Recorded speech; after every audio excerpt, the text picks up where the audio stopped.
Bass to Billfish with Peter Miller is brought to you by Visit Florida. Your Florida side is calling. Go to visitflorida.com.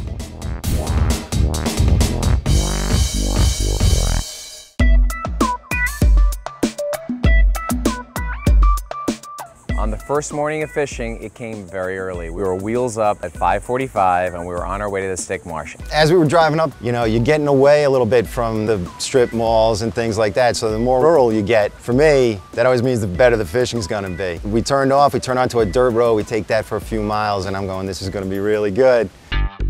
We've never fished together and caught multiple good-sized bass with the possibility of catching like a trophy bass, and that was my goal. Hey, Dean.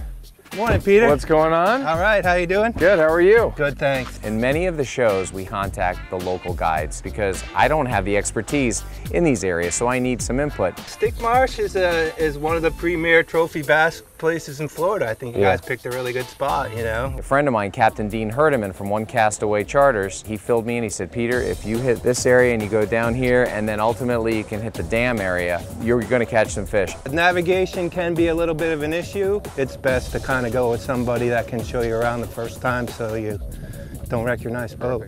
After we got all the intel from Dean, I backed the yellowfin down the ramp and jumped in the boat, and we plopped that thing in the water and we were good to go.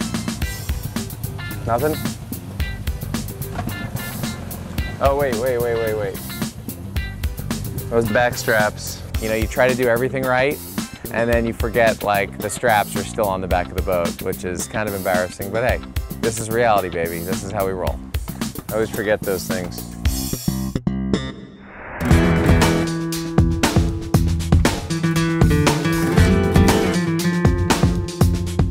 I didn't really know what to expect, and anxious about the first couple of casts and how it was going to go. And sure enough, within the first few casts, I had a fish on. It's got to get lipped. We know the rule, right? We knew it was going to be a good day, especially when Pete hooked that first one right off the bat. Oh man, he's shallow hook, Pete.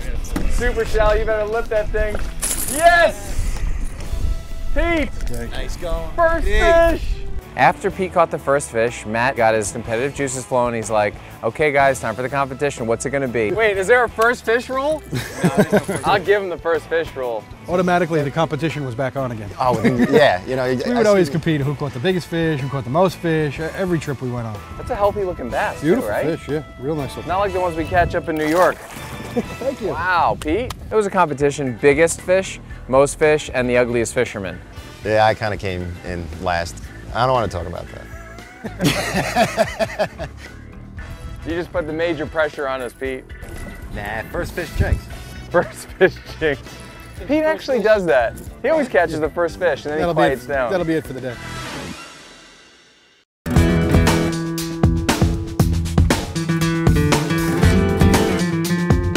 We decided to go to the lock at the very other end of the Stickmarsh. So we pull up, I spin the boat around, I take the power pole and I stick it in the dirt right next to the lock, and the fish sit nosing into the current, waiting for things to wash through, and they pick off and eat it. I'm being eaten as we speak. Luckily, my idea paid off, and I caught probably 3 or 4 fish in a row, just back to back to back to back. That's a moose. Rubber worm. This is insane. That's a big one. Nice. That's actually a nice bass, huh? The interesting thing about this spot is that there's a giant metal cable with these buoys. No, it's stuck on a collar. You can fish on the other side of the buoys, but you can't bring your boat over. Matt, trust me. With the rods and the braid and the leader I had enough oomph to be able to slide them over. That became the method. Guys, we're buoy fishing now. Pete jumped up on the tower, and then he started really reeling them in one after another. I said, we got to put an end to this. It's a little tricky at first, but after a while you learn the time to jump, and it ended up not being too much of an issue at all. Get over. This is exactly what we wanted to do. Oh man, these fish are a different strain, I think, or something from up north, because when they hit, you know it. You're on, aren't you? It's a nice one. After we figured out how to fish that area, it's just like, you know, open the floodgates, literally. And we're catching fish after fish after fish, every cast. Very nice, Peter. Nice fish. Whatever bizarre was swimming around down there, that seemed to be the one that was attracted to my line. Matt was using a rattle trap, and he hooks up. What the hell is that? That is an Asian catfish. On a rattle trap? These things feed on the bottom. What's he doing chasing a rattle trap, you know? Wow. And he ate it big time. And he brings up this prehistoric Asian catfish. Look at that, he's like a bottom feeder. Armor plated, so cool looking. He's got this mouth on the underside. I don't know how on earth he caught this thing. Look at, feel that armor. He had a pretty interesting species, and we got a nice photo of it.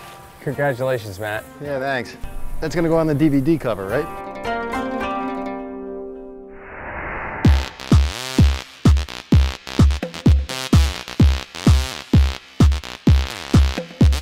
It's not common that you leave fish to find fish, but I thought, let's go around the corner, try a different spot, and who knows, maybe we'll catch, you know, something bigger, something better. Come on, Petey. Make us proud. Nice. Oh! This fish came out of the water and just shook. So we knew Pete had a good one on there. My Lanta, That's the biggest one. That's the one. Great hit. Pulled the rod right over in my hand. There's some drag. He's pulling the boat. Oh, look at this monster. You know, I fought him for a few minutes and got him up to the boat. Matt's got one on too, Pete. And he lipped that thing, and he looked at it. He's like, that's the biggest bass I've ever caught. Nice job, Look at that Pete. fish. Oh, look at that. When I finally got him in the boat and lipped him, it was a great feeling. It was the biggest bass I've ever caught. Holy cow. And while we're looking at admiring Pete's fish, I see Matt hook up. Pete had his in the boat, and Pete Miller hooked up. He was on too, so he had a triple header. Oh, Pete, I'm getting a bite. Here you go. Take your fish. I think it's 8. I think it's 8, Pete. I wind up hooking up. So in my head, I'm thinking, holy cow, we're gonna have a triple bass shot here. Hold him in the water, Matt. You got yours still? Yeah. And I look at Pete, and he's got nothing in his hands, and I'm like, huh? He goes, I could let mine go.